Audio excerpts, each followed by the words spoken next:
welcome to day 4 of the Brighteye Edtech Startup Festival. We've had an excellent time so far and hope you have too if you've joined the program. To those of you for whom this is your first event, a warm welcome. I'm Reese, Brighteye's Head of Research. For those of you who aren't familiar with us, Brighteye is the most active EdTech focused fund in Europe, with interests spanning the sector from the early years through to lifelong learning, everything in between. We're partnering with companies in their early stages, supporting them in their pre-seed, seed and Series A rounds with both investment and thematic support wherever we can be most helpful. And the inspiration for this festival sort of comes from this work. The purpose of the festival, very briefly, is to provide a space for EdTech founders and startup team members to come together, hear from experts with a range of perspectives focused on the themes that matter most to them. And that's why we've got a range of focuses throughout the week, as you hopefully know and presumably do know if you're here. So this morning we'll be focusing on how companies can understand and decide what to measure and how to measure it when it comes to their impact. This afternoon session will focus on behavioral insights. So really looking forward to the session ahead and delighted to be joined by Matt Greenfield, our guest moderator. Matt is a managing partner at Rethink Education, venture firm focused on education technology businesses. You can see him on screen now, based in New York. And before Rethink, Matt held a number of roles, including teaching at Columbia University, following his PhD in English at Yale.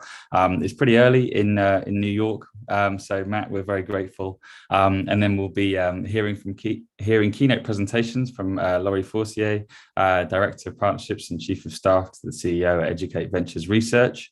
Before Educate Ventures, Laurie was Chief Content Officer at Learn-It, Director of Pearson's Thought Leadership Function, and held a very senior role at Harvard's Graduate School of Education as well. And we'll also have a keynote session from Suzanne Wexler, Director of Impact at Babbel. And prior to her current role at Babbel, Suzanne was Director of Corporate Strategy. And before Babbel, Suzanne was Managing Director at Newman, an entrepreneur in residence at Rocket Internet. The final 2 introductions I need to make are to Dama Satyanathan. Dama is partner at Bethnal Green Ventures. Bethnal Green Ventures is a venture fund based in London focused on partnering with companies tackling social and environmental problems. And we're also delighted to be joined by Rajeshwari Iyer. Raj is a founder at Synaptic, an early K-12 startup. They've developed a brilliant solution to give students instant feedback on answers to qualitative exam practice questions. And they're also a member of the Brighteye family for full disclosures. I think that's it. That's more than enough from me. It's fantastic to have you with us today. So I'll leave you and over to you, Matt. Great, thank you very much. So we're going to start off with 2 relatively brief keynotes on the topic of impact, and then descend into a free-for-all brawl. Let's start with you, Laurie. That's great. Who doesn't like an early morning brawl from New York? That sounds like a lot of fun. Thank you to Brighteye and to everyone here. I should say that Raj is also a member of the Educate Ventures research family in some ways, and so some of what she'll hear from me this morning will be familiar to her. But I'm going to share my screen here and let's see, make sure everyone can see. Is that good? Yep, great, thank you. Just talk a little bit about getting intentional about evidence and impact.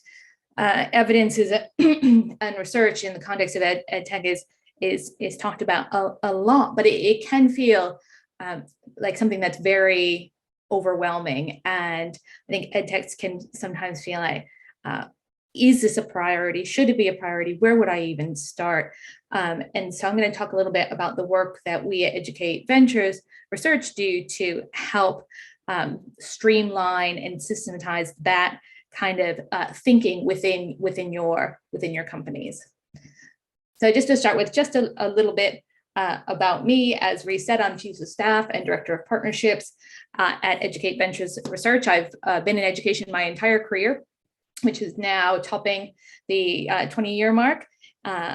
Most recently, and during this time that I've been in the UK, it's been much more focused on EdTech, happily, and I'm now very, very pleased to be working alongside Professor Rose Luckin, who is one of the world's foremost experts on AI in education and learner-centered design, helping her build a company that is focused on, making sure that all parts of the EdTech ecosystem use data and evidence more wisely for the benefit of learners.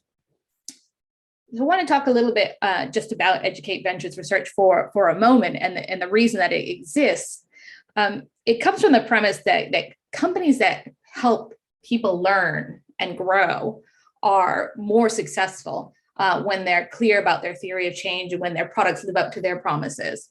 But what Rose and the team saw was that there was no systematic approach for companies available at the time to interrogate and intentionally improve their approach to evidence. I'm just going to see if I realize I'm not looking at all of you, but I'm not able to move my screen. Apologies. In short, this question is, how do we help EdTech companies, how do we help it live up to its promise, and who's responsible for that? From this came the golden triangle, and some of you out there may have seen this before. Educate Ventures research has been around for about 5 years now, and it began with this idea of a golden triangle. It's only when we have the folks who are working in EdTech, the entrepreneurs, the developers, those who are in education, the teachers, the leaders, the students, and researchers working together that we're able to really create evidence that can be used well in the system and help address real world requirements. Now, this is a model that was developed in 2016. Our company's motto is everybody learning all the time. And I would say that at this point, we've recognized, this ecosystem is even broader, and a really important fourth dimension to this is, funders, whether those be foundations, VCs, governments. They're really important to this discussion of using evidence and creating evidence because they signal the importance of it, and they're able to provide support to companies as they're developing early on to build this capacity within their teams. So I want to thank Reese and Hege. They provided some really great discussion questions for us today that I just wanted to preview again here, and I'll hang the rest of my comments on these. These questions come from you in the audience, the ones that you care about most with regard to impact and evidence. How do you decide what educational impact you hope your product will achieve? How do you decide what and how to measure that? How do you get intentional about your impact? And what can you do to advance your impact? So addressing this first one, how do you decide what your impact is going to be? You have to be really, really clear about your theory of change. And this may seem quite obvious, but it's very important, because underneath this is a real digging into the assumptions that you have about what the problem is, why there is, what the need is that exists out there, and what you're doing is going to, how that's going to solve that. And it needs to be cast against the wider theoretical context. So, broken down a little bit more simply, why is it that you think that your product will work? And providing that wider theoretical context is sometimes where people get a little bit stuck. I wanted to share and give a shout out to our colleagues at Digital Promise, who have produced this learner variability navigator that is a really excellent tool to start to get into this wider theoretical context about how your intervention might work, start to give you that underpinning that you might need, and more of the research in one place about how that intervention could be working, and give you some other ideas about the kind of interventions you might be using or building into your product that will help address the problem that you've identified. Once you have your theory of change firmly established, or what you think that it is, how do you decide what and how to measure that impact? And I'm going to share a little bit about the different kinds of evidence that you might collect. So there's different types of evidence that you can use to start to establish whether, the kinds of evidence to evidence your impact rather. And it's not just right up to the level of a randomized control trial kind of research study, what have you. These four kinds of evidence represent like different levels. So anecdotal evidence, of course, just being like what you hear, what you can collect from people, what they tell you. Descriptive being very simple, kind of descriptive, how many people use it and those sorts of evidence. Correlation, what happens, and causal, it does get into your more RCT, more in-depth kind of research studies. But for many companies, they'll be hanging out in these first two areas to begin with, because that is what's going to give them the most information that they need. And that is valid. It can tell you a lot about your customer needs. It can tell you a lot about price viability, and other things. And what kind of evidence you want to collect, will differ at different stages. And so when we work with companies, we ask them where they are, in their growth as a company. Are they very early stage? Are they developing and testing? Are they making the case? Are they scaling? That will change how they think about and how we help them use evidence and research. At Educate Ventures Research, we have a Building Evidence in EdTech program, and it covers this gamut. I'll just share this quickly, the different kinds of offerings that we have for companies to help start using research and evidence. But today, I really wanted to focus on the logic model, which is how we help companies establish and really think about and start to dig into how they might start to collect evidence in ways that are useful, but also intentional and ongoing. And this is just a very simple logic model. Many of you will have used something like this before or seen it in the context of research. It asks you to think really deeply about who are your target users, what are their needs, what is your intervention? That is, what are the resources you're going to put in and the activities that you're going to ask them to do, and then your intended results. And I'll just walk very quickly through this, just so we can have something kind of really crunchy to look at in terms of like, how do you decide what and how? This is how we help companies decide that what and how. So first, when we think about your resources and your inputs, it's just really get clear about what do you provide to users. The activities, describe, how your users experience or will engage with what you are offering them or what you're proposing to offer them. If your activities work, what do you think should happen? Not what actually does happen if you're already out there in the field, but what do you think should happen? And if your activities are successful, what will change for the people who are using it? And finally, if these benefits to participants are achieved, then what happens in organizations, in communities, in schools, in systems? Like, what is that impact at the end of the day? And what we find in that going through this process, it produces, one, a real unpacking of any kind of assumptions that companies have up front. And it's not to say that assumptions are bad, but uninvestigated assumptions are likely to lead you down paths that you don't intend and could end up making you spend money that you don't need to spend.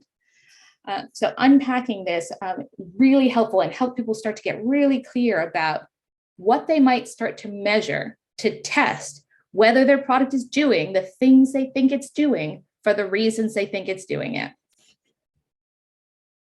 So lastly, just want to talk a little bit about, what can you do to advance your impact? And I think this question's open for a little interpretation, and I'll tell you how I interpreted it. In the context of, using research and evidence more wisely to get an understanding of whether your product works, the way you think it does and who it works well for, how can you then advance that impact? To me, it's about using that evidence to build trust. And you can use it for building trusted relationships, and in making trusted decisions. I think one of the really key and beautiful things about using a model like getting clear about what your theory of change is, and then systematically going through and building yourself a logic model for your product, is that you start to build for yourself a strategic decision-making tool that you can return to time and time again to help you make decisions that not only will end up being trusted externally, but very importantly, will feel trusted internally. And then the last point I wanted to make is again on this internal trust. I think I'd love to hear, Raj, your point of view on this. But one thing that we've heard from working with companies is that a focus on research and evidence that it starts to test time and time again in a lean, quick kind of way, what's happening and if you're moving in the right direction or not, starts to build trust within your team. And that's where it needs to start. I've got this great quote from one of the chief learning officer, I believe, at Busa, who went through the Educate Ventures program quite a while back. And, that's where their focus was. When they started out, they were doing a language learning app, which wasn't really that done yet.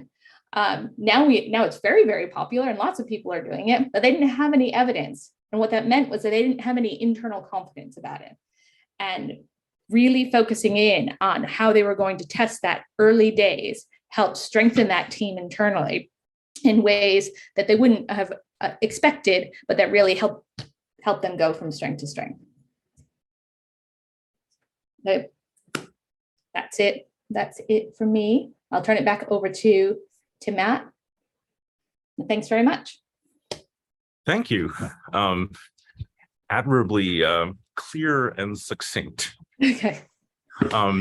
Next, Suzanne, tell us how your language learning company approaches impact assessment. Yeah, thank you so much, Laurie, for this great introduction to the practical application that I'll now show using the exact same model. So it seems that there is some overlap in agreement. Also, the Busu quote sounded very much familiar to what we've experienced. But first of all, let me also share my screen and introduce myself. Can you see that? Can you see that? Yes. Okay, good. Yeah, so I'm Susanne, and matter of fact, as the session is about measuring impact, my title is Director of Bubble Impact, and my team takes care of figuring out how to measure our impact and make the most positive impact on society. And so I've been told that I'm speaking to many early stage companies today, and that it would be valuable to hear about our experiences from as early on as possible, which is why I decided to share that journey with you. And I hope I also get inspiration for the future of that journey in the panel discussion that follows. I've been with Bubble for more than 6 years now, and I led the marketing team for Central Europe initially, and then later I built up the B2B team for Bubble, which is quite large now as well and is a new pillar. Now in the impact team, we have 3 focus areas, which I'll explain along the way. The first one is publishing our ESG report. Second, managing social impact projects. And thirdly, as I said, figuring out impact measurement. Not sure if you know, but we are already 15 years old and actually celebrating our 15th birthday, teenager birthday next month. Back in 2007, 3 out of our 4 founders were software engineers. And actually none of them had any language learning expertise. All they focused on was really cracking the learner problem first, their own problem, which was that there was no real way to learn a language online. They started by building an MVP product, which was basically, as we heard from Wuzu, digitizing language textbooks. And they ended up scrapping it because it didn't achieve the impact they expected. It simply wasn't good enough. It didn't solve the language learning problem. And so to make sure they achieved their desired impact, one of the key decisions they took very early on was that they brought linguistic expertise on board.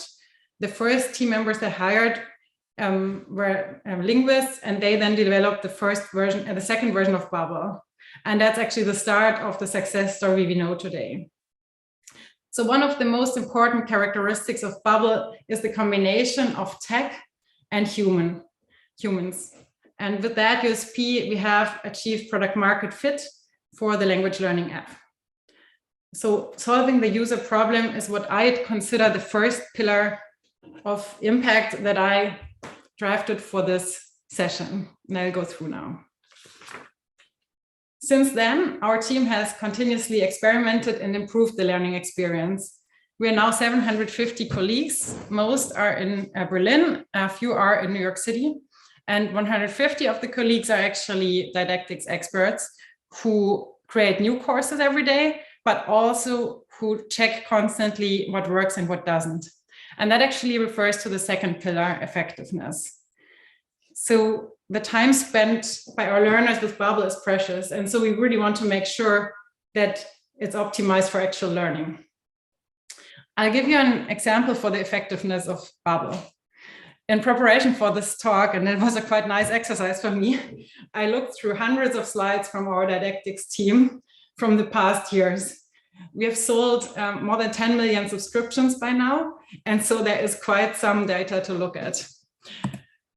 What you see here is an example of how we optimized certain lessons. And you see on the graph period from November to March of 2019 and 20.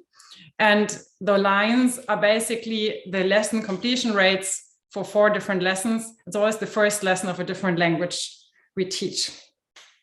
The first lesson is the free one. The rest of our contents are behind the paywall. And so it's really important that especially this first lesson is really attractive to leave a good impression. So behind that upward trending line is a team of experts thinking about how to get learners to complete the lesson, which of course also needs to be driven by a combination of progress and enjoyment. And in that period, as you can see on the left, more than 11 versions of that English lesson have been tested to reduce frustration and to improve learning. Variations include using different types of trainers, switching the order of exercises, or reducing typing to a meaningful minimum, and more, all with the goal of creating a better learner experience for our users and therefore having the highest impact. And that would be the definition of impact at this early stage, effective learning and efficient learning through the app. However, next to lesson completion rate, there are many additional metrics that one can look at and that we do look at all the time that give us an indication of how the product is being used. For example, number of weekly users, minutes learned, levels progressed, dropout rate, and so on. So this is certainly one very important perspective. However, beyond that internal data that we look at, another perspective that we also just saw is really interesting as well, and that is external validation, which we started gathering a few years back. So in recent years, several universities conducted independent studies to test the effectiveness of Bubble. On this slide, we have the main takeaway from some of these studies, and I'm not going through all of them. Just one example at the bottom is the Michigan State study, which shows that Bubble is really efficient. Learning with Bubble for 20 minutes a day for 1.5 months is equivalent to a college semester's worth of language knowledge. So these studies underline the effectiveness of Bubble. But is effectiveness really our impact? I'm not sure. That's why we get to a third perspective, and that's our learners. We, as Bubble, we really want to understand the why behind what they do or what they don't do. When I led the Central Europe team, I sat in on dozens of interviews with our users who told us what works and actually also what doesn't work. And their reasons for not using Bubble were especially helpful, but also frustrating. But they helped us improve our product. So I left those meetings being frustrated about the long way we had to go, but at the same time also inspired by how motivated people were because they wanted to learn a language to get a new job or to speak to their future spouse's parents. And that was really then also the motivator for myself.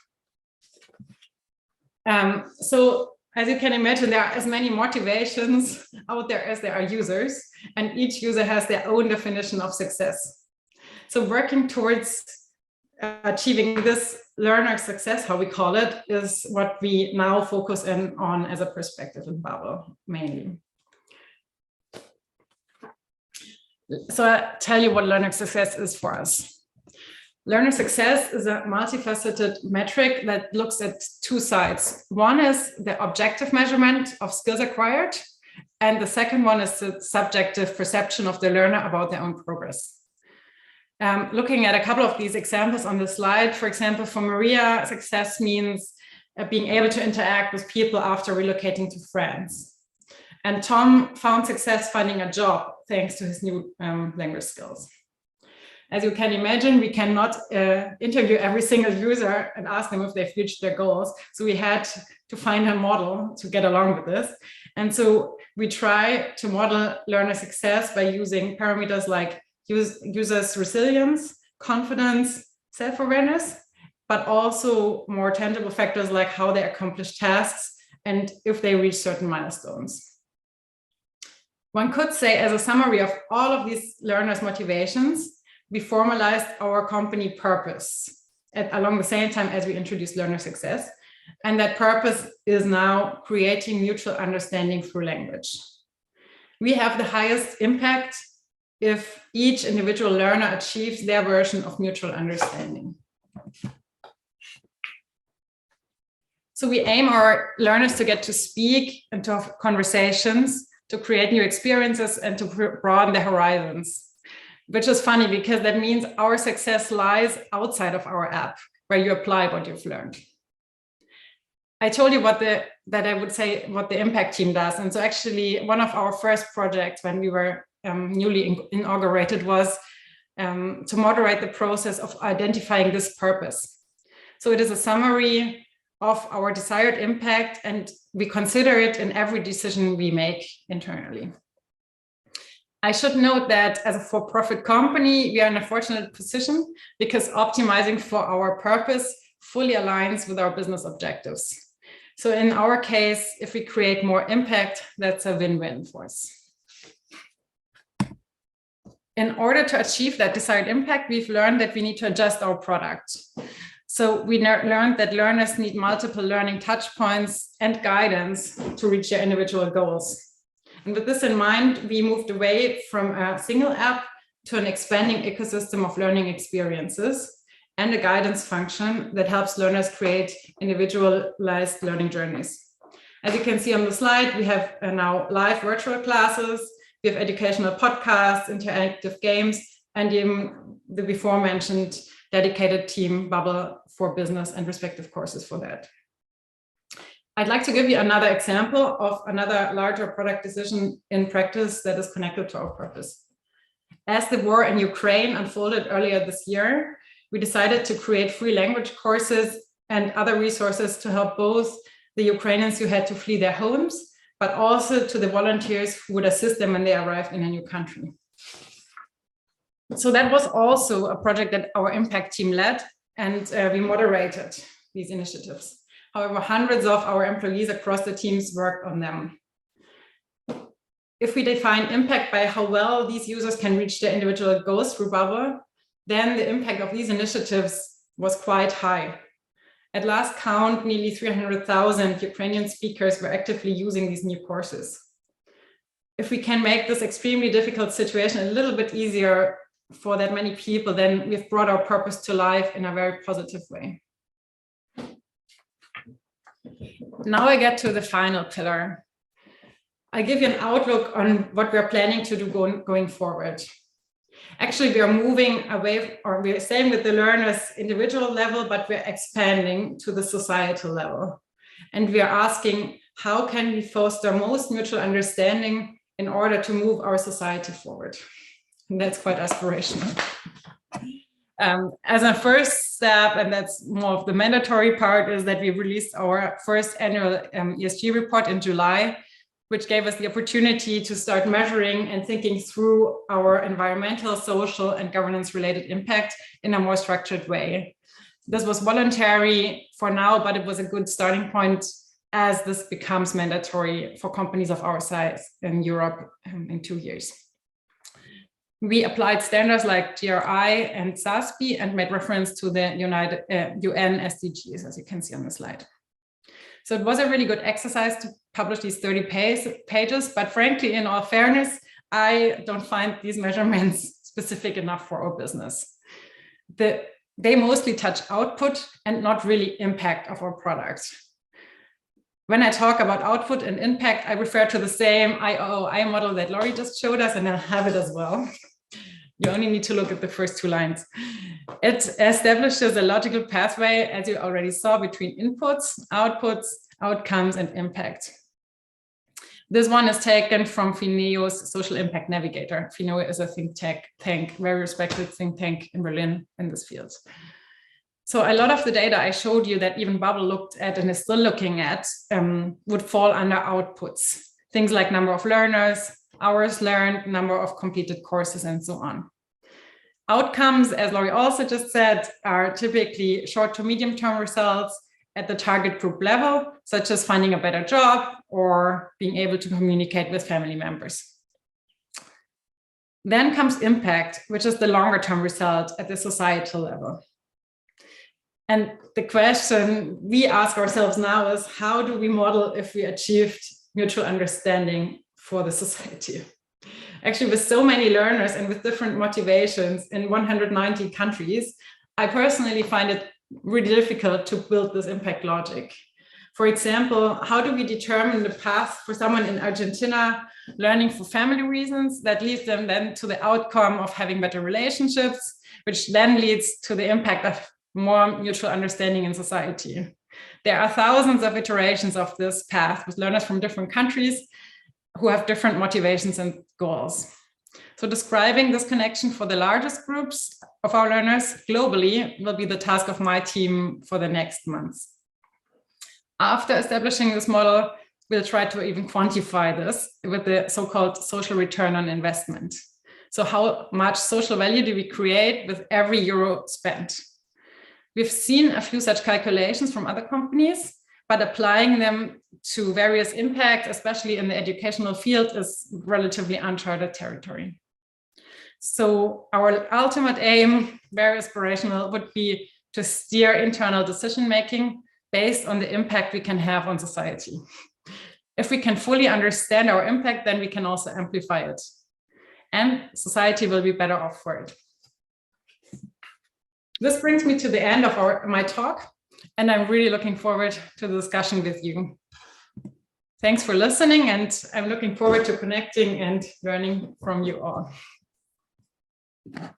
Thank you very much, Susanna. That was splendid, and I have a lot of ideas for you. But first, I want to go to Rajeshwari.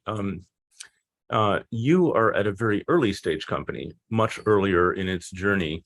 So you don't have a lot of evidence related to your own tools efficacy, outputs or outcomes, much less long-term impact, but you started the company for a reason. So how do you think about these questions? Yeah, absolutely. I mean, I think we have been, my background as a scientist definitely helped. I understand that everybody doesn't come from the place that I've come from. But because of me being a scientist, we've always had, from day one, this want to build an evidence-based edtech company. And we are constantly thinking of how we can integrate evidence within any data that we've tried to collect. And from day one, like Laurie mentioned, we've been actively seeking out groups and universities that are actively involved with early stage edtech companies that help you to achieve that with the limited time and the limited resources that we've got. As you rightly mentioned, so Synaptic is a very, very early stage. We are pre-product for the school product that we're developing. And so we have very, very limited data. But when I say limited data, it already is in thousands, thousands of users, thousands, tens and thousands of student-related data, for example, student answers. And so we are already trying to be very structured in the way that we collect that data. And for sure, I have to sort of mention this, the UCL Ventures program absolutely helped us from day one to structure even our own data model while developing the product, to make sure that if nothing else, we're at least collecting the right type of data, so that retrospectively we can always go back when we have more time, when we have more money, we can then derive the right kinds of insights to then go on to measure the kind of impact that we want to make.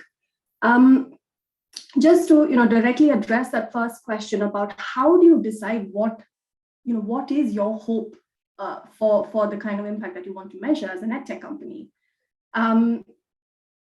We definitely started off with a very theoretical hope of the kind of impact that we want to measure, right? It's this big vision that we started the company because we want to bridge that attainment gap that exists between demographical differences from where students are learning because of economic differences. However, very quickly we realized that actually, yes, that's a great vision to start with, but you've got to climb that ladder, do things in a step-by-step manner to get to that larger vision. And if you do not show that vision to the team, it's very difficult when the team is developing a product, the rest of the team is trying to grow the product and the user base.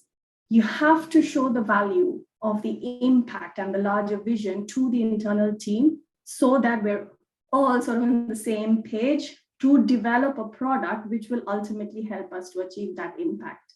And so almost every feature that we try to develop in an app, we are always constantly trying to answer the question, is this aligned with our impact goals? Is this aligned with the science of learning? There is a lot of really, really high quality research just within the UK and of course globally that shows it provides a very good foundation for tech companies to go out with a very clear vision in terms of the kind of impact and the data that you should be. So it's very important that at every step of the way, for every feature, you're always constantly making sure that that small feature is aligning to some sort of an impact or a learning goal or a learning engineering principle that you want to ultimately achieve. It may not be that we're working on it right away, but at least we have the data to then go back and so that's the kind of approach that we've started off with. And I mean, we had all these, big goals and vision, but I think we've kind of steered away from that a little bit. And just as how we have a user-centric approach to product development, we've kind of developed a user-centric approach to define the goals and the impact and the to understand what impact our end users want to achieve. And base our own impact goals on the impact that the users want to achieve. And so it's steering away from what we started off with. But that goes back to, I think, Susanna's point of, or Laurie's point actually, of agile product development, but also an agile way of measuring impact as we develop these small little nuggets of product. We release that to the users.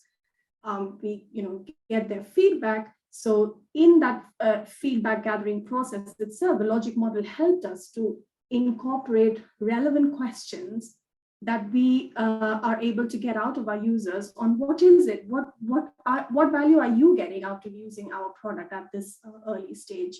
And so we're using a very, very user-centric approach to also just defining those impact goals within the company.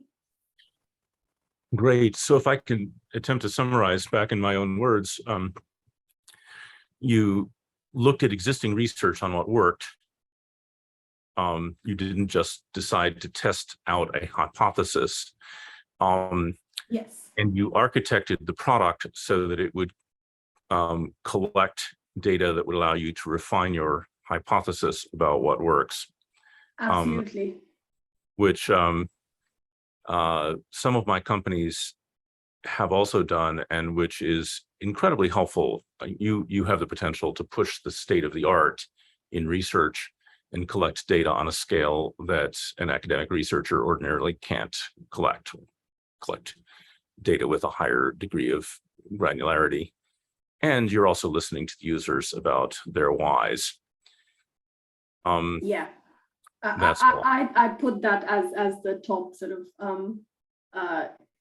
top priority. So just as you develop a product in a user-centric way, also measure impact, because that's the ultimate impact is felt by those users. So for us, it's teachers as well as students. It's not just one, customer segment. It's two very, very different customer segments as well. So I want to turn to Dama and then loop back to Laurie and Susanna and descend into the promised free-for-all brawl. But just very briefly, the type of input into your theory of change that you didn't mention is personal. Was there a personal component to your decision to start a company doing this particular thing? Rajeshwari, did you? Oh, sorry. Yeah, have a personal motivation for starting this particular thing. Yeah. Absolutely. So I come from a technical background. I've been a scientist for best part of my professional life. And the co-founder actually is a science teacher herself. And so the personal motivation really was that Kavita felt she's lived and breathed and felt that pain as a teacher, but also as her students have felt the pains and the gaps that exist in then bringing all of that into so it was almost a marriage between the problems that she faced as a teacher, but then me having ideas on how we can tackle those problems. So the personal motivation was really, yes, having lived the pain, experienced the pain, and having that really huge passion to do something about it. And we've been friends for a long time, so it just sometimes just things fall in place. So the personal motivation was really just to, here's a very, very clear gap in the market, but a real need to develop something for students, which will ultimately result in improvement of student outcomes and attainment. And also from a teacher's perspective, reducing workload. There's a huge the teachers, bless them, they're spending 20% of their time doing a lot of repetitive work. For example, one of them is just marking homework and tests. And that's where Synaptic comes in. With the technology that we're developing, we're reducing that workload. Again, we are hoping to reduce that workload, right? We don't know yet if that's going to happen. But we have our data model in place so that we can then design retrospectively, not as yet because of the constraints that we have, but retrospectively, we will be able to go back to the data that we have to then look at, if a piece of work takes 20 minutes for the teacher to mark, here you are with Synaptic, all of that works come back automatically marked in a few seconds. So all that the teacher has done is go back to this auto-marked data, derived insights already for you, to then look and spend that 20 minutes not doing the marking, but actually looking at that data, getting valid information and designing your intervention according to that. So in a very, very data-driven way, in a very quick and efficient manner. I hope that answered your question. Sorry, I might have. Oh, that was a great answer, although you did kind of duck away from the personal component. And I suspect we could have an interesting conversation about that. Yes. But let's turn to you, Dama. You are a venture capitalist like me, but unlike me, you invest across a broader range of impact opportunities, including sustainability. And you're also, if I remember correctly, involved in a nonprofit producing open source code for victims of domestic violence. this is a very speculative question, which hopefully won't require too much time to answer. But how is assessing the potential impact of a startup different in education than in sustainability or in domestic violence, say? It's a really good question. I think particularly with sustainability, there's a difference when it comes to more common metrics and more common frameworks that exist in the space as well. And people usually tend to look at carbon emissions and gigatons in terms of the scale that they'd like to see from emerging ventures as well. And when it comes to domestic violence for survivors in particular, there's a difference in terms of actually also adopting a privacy first approach. So there isn't always scope for actually getting quite personal data on survivors because it might also expose them further. But what we've seen quite interestingly, because our sort of investment thesis, as you say, is quite broad, but it's focused on tech for good businesses. And one of the sort of bigger outcomes we'd like to see is a better society. And that sort of includes quality education, upskilling and reskilling for a fairer future of work, but also education around sustainable lifestyles and behavior change that actually leads to helping us tackle this climate emergency that we're in. So education spans across the different segments that we invest in as well, which is quite an interesting approach to investing as well, I have to say. But some of the really interesting things that we come across, so we largely invest into pre-product, pre-revenue businesses where people largely come from backgrounds where they have either the lived experience or bring in quite a unique perspective to the problem they're trying to tackle as well. But a lot of times they don't even have a theory of change, and that's part of the sort of offer we bring to our ventures, is actually helping them refine what their theory of change could look like, how they can embed practices of more long-term systemic change into their impact validation as well, particularly if they're working with younger people where you need that sort of long-term thinking around how to measure impact that is going to accumulate over their lifetime perhaps as well. So it's quite a gamble a lot of times, because we do assess founders based on their approach to impact validation as well, in terms of how receptive they are to feedback, around hearing back from us and from our mentor community on actually validating methods for impact measurement as well.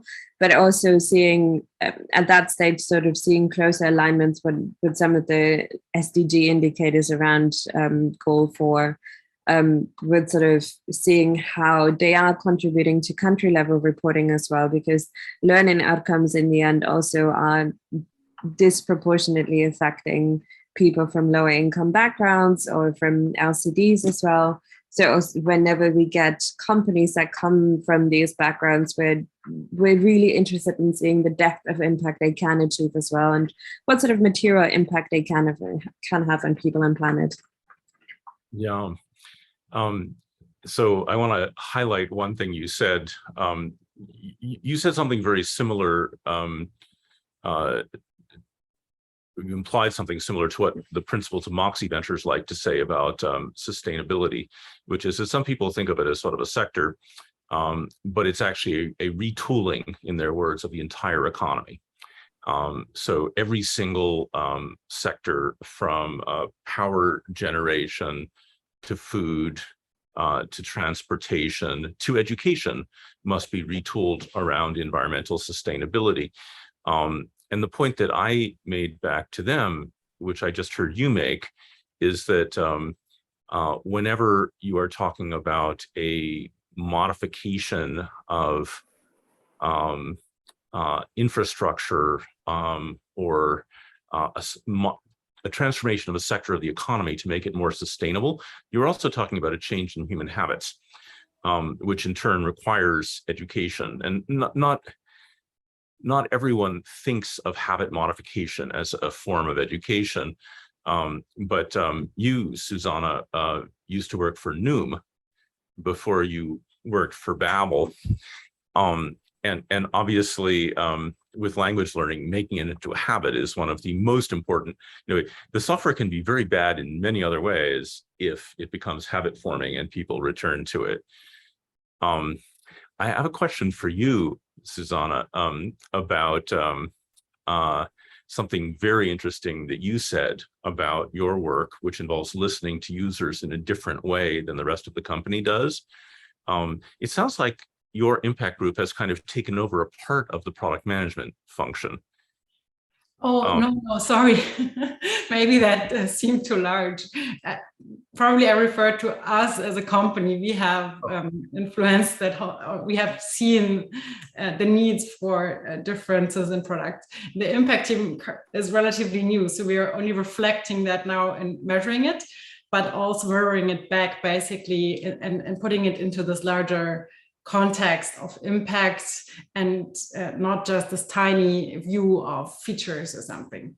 And I think that might be the added value internally that Laurie also mentioned that the impact team has beyond creating value for society.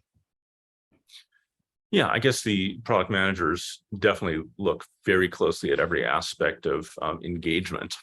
What improves engagement and to some extent what improves learning, but your work on what the life goals of the users are has to be reflected back into product at some point, which I think is very interesting. Yeah, that will be a back and forth. So the metric of learner success that I introduced actually came from didactics and product. And so the larger society impact metric and the purpose, so the more aspirational part, was developed by the impact team, obviously together with different stakeholders. And so now we are matching them and putting numbers behind it. Fascinating. And Laurie, I had a burning question for you too, which is when you're advising entrepreneurs on forming a good theory of change, do you ever run across people who have a bad theory of change? And what has your experience been like of trying to modify, in a sense, the fundamental mission of a company? So a couple of things. First, I wanted to say, I think it's really interesting what Susanna had to say about that, those kind of additional impacts they're finding in like how you might start to think about measuring that kind of like almost element of happiness or comfort of being able to speak and express yourself fully, like in the context of your a new family. That I think that's fascinating, really, really interesting. Matt, this does happen for sure, because we have a number of very early stage companies that come in. I am not one of the research mentors, so I will speak from secondhand experience.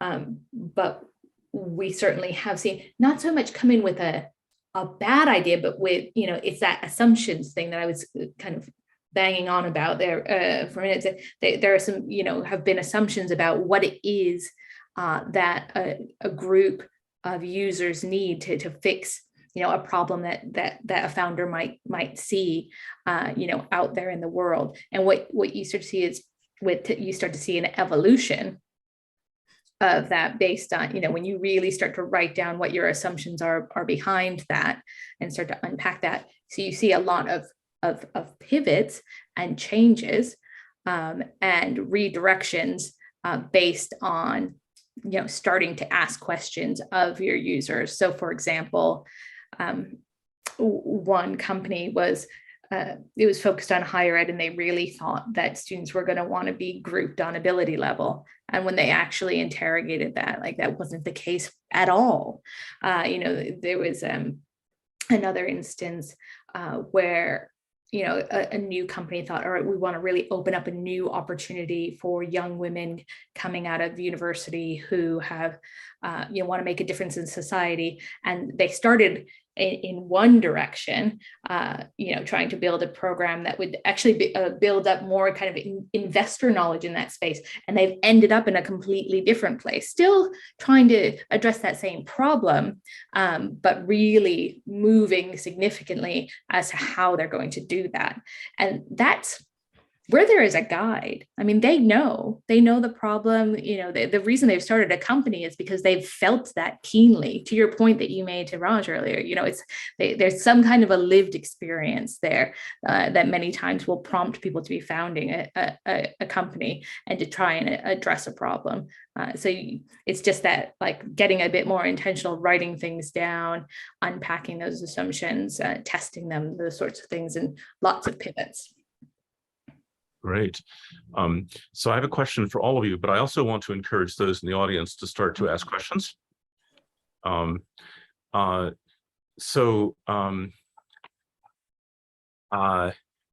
have a personal conviction that some entrepreneurs start off with an inauthentic motivation, and that they're never going to arrive at a viable theory of change.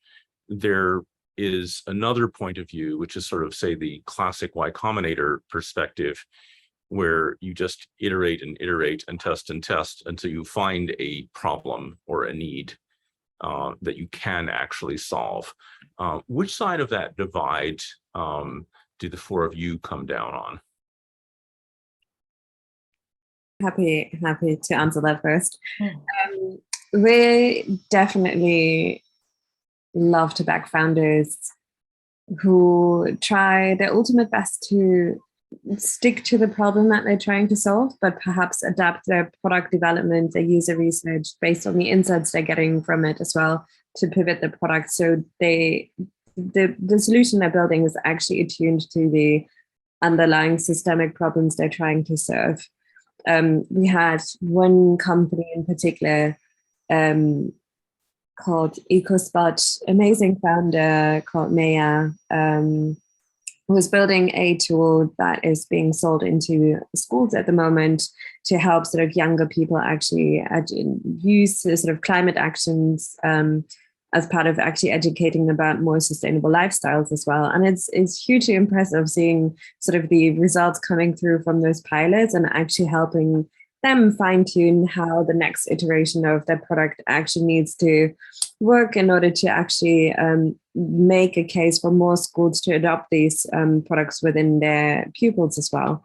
But it took a while to actually get to the problem, but she was always incredibly convinced around what the scale of the problem is and what she actually needs to build in order to get to a product or service that is actually tackling that problem and is also going to be adopted by the people she's trying to serve. So little things like, the majority of the schools that they were trying to help are in sort of areas where there is more smartphone adoption for Android devices, but they build the product, the first iteration, the pilot, on iOS, for example, and actually understanding the sort of intricacies of who you're pulling in and who you're trying to serve and what sort of socioeconomic backgrounds they have as well was incredibly important to continue to iterate on a product. But to your point and to your question on the assumption that some founders might not have that sort of intent to build a huge impactful business, we definitely, and to the previous question as well, do we actually see bad motivation seeping into theories of change? We sometimes do, particularly when they have a really strong technical background as well, because there are dark user patterns like the ever and never ending scroll, for example, or different sort of behavioral tactics that just ensure that people become addicted to more screen time, or if we look at sort of vanity metrics that are needed to get to Series A as well, it's all about user retention. So founders already go into the equation thinking they need to get users to stay on their app or their service as long as possible, which is detrimental to their well-being and their mental health potentially. So thinking about some of the unintended consequences as well when it comes to product design is hugely important for us, and also something that we take into account for our assessment whether we want to make an investment into companies or not. And I think that's that is definitely something to take into account as well. Yeah, I think that's really interesting, down especially the last point about like the incentivization model, because it's not just like good people, bad people founding companies, or someone who's just driven by money. There is also a real issue, and this is one of the things I think that Educate Ventures is trying to tackle, because we're not funding companies, we're supporting companies, and so we're really trying to help get that incentivization model right. How do we help companies use evidence and data really well so they can have successful products, but how do we also help the ecosystem have a prioritization model there that helps really incentivize that kind of building, that kind of work, that kind of capacity building at appropriate stage in the use of evidence early on. How do we incentivize the funding of companies who behave that way, right? So yeah, I think there's something really important there. Susanna? So for us, originally the problem was quite large and quite sort of clear to solve. We need a solution that works, and I guess we found it. And so I can rather report from our days discussions with large user base. You can imagine that there are lots of people who request fancy language combinations for us to teach, whatever from Bulgarian to Chinese or what have you, or to Greek is a very fancy one that some people want, and they want it really much. And then really taking this decision in terms of which features we build or which new aspects of the product versus also what brings us enough business value relative to what we already have. And for example, launching a new Bubble Live offer, which has a full new potential and target group, some of our existing users, obviously, but also some new ones, versus introducing learning Greek for a few Germans who want that, for example, or English speakers, whatever. So these are the discussions we are having nowadays. Oh, fascinating. We have a question, one poor little solitary question from the audience, from Lan. How can you overcome the resistance to your product caused by social habit shared by communities within our society? And I think this is a profound question with respect to the idea of habits, which is, you talked about the negative habits that some tech products attempt to get us to develop. Changing habits in any way, as Noom does, and I guess as everyone else is trying to do, requires a kind of violence, because there isn't a sort of vacant space in the psychology. You've got to displace some other behavior. So you've got to uproot something in order to create a new habit. Maybe let's start with you, Susanna, since that is your experience at Noom and Babel uniquely qualifies you. I'm so glad that somebody knows Noom, because over here in Europe, it was quite known at the time when I worked there, but now the focus is in other regions. So Noom is a habit-changing app, especially for weight loss, but then also the outcomes would be less diabetes and more health as an impact eventually. And Noom is really, really good at it to get people to that. And very frankly, one of the reasons why I left at the time, and also you can read it in articles when Noom struggled quite a bit, is that I couldn't get it monetized. And the only way they got to overcome the resistance to this question is by introducing humans as well as those coaches. And there was a time, I don't know if it's today, but where you could only cancel your subscription by telling your human coach. And so there was quite some lock-in. And people really had to think twice if they really wanted to stop their journey to more health.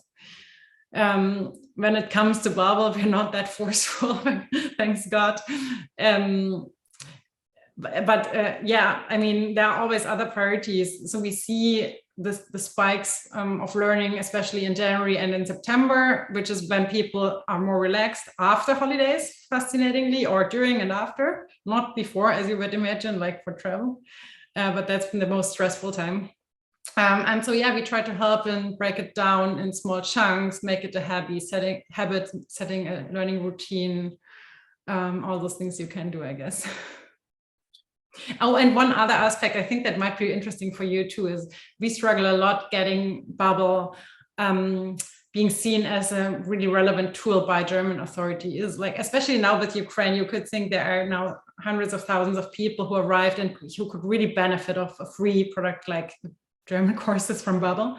But there are still many people in our ministries who just think it wouldn't work online. To learn a language, and then they referred back to the good old classrooms, which are not available to that scale, and it's quite difficult. So the way to overcome there would be to lobby, obviously, but also to provide blended learning approaches, where then the app would be the preparation tool, and then the classroom would be the practice tool, the space. And so then people seeing the value of it and then promoting it over time. But that's a rather difficult journey. Yeah, you're kind of taking us back to some extent to the hierarchy of types of evidence that Lori mentioned, where anecdote was sort of the poor, despised initial step when you can't deploy anything better. And my perspective, perhaps as a published poet and a former English professor, is that stories are important, that actually stories motivate people to act, and that the story, even after you have RCTs that demonstrate rigorous evidence of an effect, the stories are still important. And to some extent, a lot of what you're trying to do to get attention and resources and customers for your product is telling stories. And to some extent, you're multiplying an anecdote times the number of users in thinking about your impact. Or, I think also, and I guess maybe you could confirm this, Dama, you can't decide what kind of impact you want to have without stories. Right, the decision, like a purely Benthamite utilitarian perspective would say nobody should ever invest in, say, a dance company. Nobody should ever give money to the local art museum because it's not addressing the needs of the base of the pyramid. Right. Let's just give money for mosquito nets because you can save, for every $50 you spend on mosquito nets, you can actually save a life.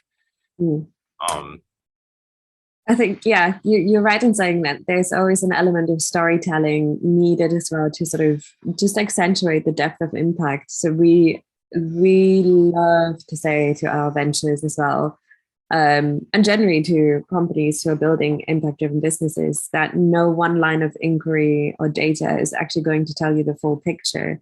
So for context, we take user numbers to quantify the impact of all of the portfolio companies we have, which is well over 100 now, which is quite cumbersome to come to a metric that sort of paints the picture for the whole portfolio, right?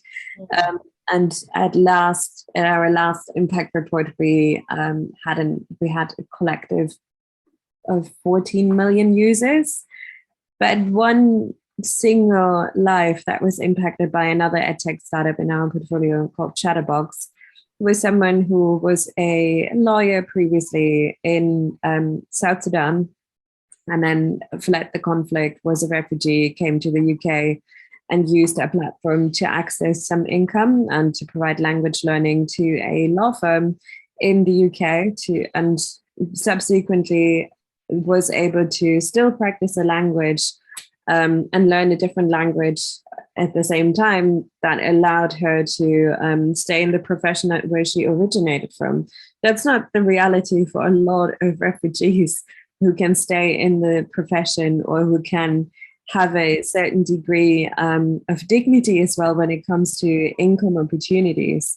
So that she's just one of the 14 million. So that again just accentuates and also comes to actually your question, Lan, that there's an element of just getting testimonies and more narratives and more stories of impact to actually showcase that these structural barriers or and maybe considerations or skepticism that some users might have because of social stigmas around certain things can actually be overcome if we have more evidence and showcase more of those stories as well, of how much impact some of those startups can achieve. Yeah, I am 100% on board for more storytelling and more impact stories in general as well. Yeah. If I can add to that as well, I mean, as an early stage company, I think the stories that come from the users is the biggest showcase of the impact that an early stage company can have. It might be the most sort of low down in the evidence world, but that is the best place I think that you can start with. Also, for example, one school that's using our product for a particular use case, another school may not have even thought about. So if we're able to showcase the anecdote or the experience of the use case, the user story from that one school, it's possible that some of the other schools learn from that other teacher, and it helps in growth and adoption of your technology. Interestingly, we've not brought up the whole, we're talking about impact and so on, but we've not spoken about the impact that AI can actually have in education. Maybe it's coming up a bit later, but it's incredibly difficult to for teachers, especially, our product serves the K-12 market. And one of the biggest barriers that we've got for adoption of our technology is that we've got to go through this whole teaching and learning process on educating our end users, especially teachers in schools, on how a black boxy type tech can actually bring about the impact that they're on the ground to do. So I wonder if we can discuss a little bit about the effect of AI as well in education, and how any tips on how companies like ourselves, very, very early stage, we're developing extremely difficult and innovative technology, which is kind of perceived by teachers as taking away their jobs, but actually it's not. It's going to incredibly be a complementary tool for them to deliver the impact that they are there to do in schools. And just keen to hear thoughts from the more experienced panel. Unfortunately, I think we are out of time. That can be the topic for our next symposium.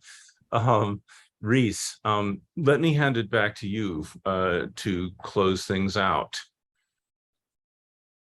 Awesome. Thank you very much, Matt. And thank you very much for your time and valuable contributions, panel. And as far as brawls go, it seemed pretty friendly to me. So thanks for keeping it cordial. I'm disappointed. Yeah. And thanks also for the presentations in the first half. They're really useful. And we'll check with you about sharing those properly. But as you all know, we've been recording these sessions. So this will hopefully have some real longevity. Also noticed Matt's question on the possible integration of impact within the product management function of teams. And funnily enough, we're diving into behavioral insights in this afternoon session. So hopefully, you know, if that's of interest and diving deeper into that, then obviously do come along to that. But either way, we've learned a hell of a lot in this session. Thank you very much again for the time. As I said, 2 p.m. today, we've got another fantastic panel featuring behavioral insights team, Duolingo, study stream, TeachFX, so it should be good. But for now, thank you very much again. Thanks Matt for brilliant moderation, and yeah, we'll speak to you soon.